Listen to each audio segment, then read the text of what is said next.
Hello friends, आज आमच्या घरच्या बैलाचे चारही पाय तुटले.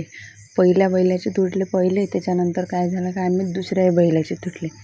कसे काय तुटले आणि काय नाही तुटले जर तुम्हाला बघायचं असेल तर हा ब्लॉग पूर्ण बघा, नंतर तुम्हाला माहीतच पडा. तर चला तर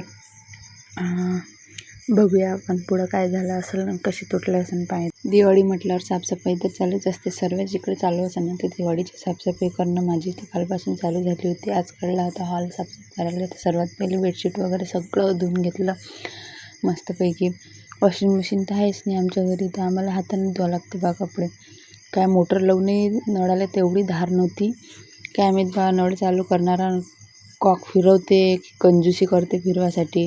दिवाळी चालू आहे तर त्याच्यासाठी तरी चालू केल्या पाहिजे, म्हणजे जास्त कॉक फिरवला पाहिजे, म्हणजे जेणेकरून आमचे कामं तरी झाल्या पाहिजे. नाही तर दिवसभर जर आम्ही मोटर चालू ठेवून इकडून बिलवाला बिल घेऊन येते 1000 रुपये 800 रुपये. आजच बिल आलं म्हणा तसंही आम्हाला. मग काय सर्व बेडशीट वगैरे धुवून टाकले आणि सर्व गाद्या गिद्या वरती नेऊन टाकल्या होत्या पूर्ण मस्तपैकी धुवून टाकले. हा किट्टू ह्या बाहुलीसोबत खेळत होता. आता ह्या बाहुलीचं काय होणार हे बाहुलीलाच माहीत, तुटते की राहते का काय होते काय माहीत. जरा सबर करो, बोला धक्का बुक्की नहीं करने का.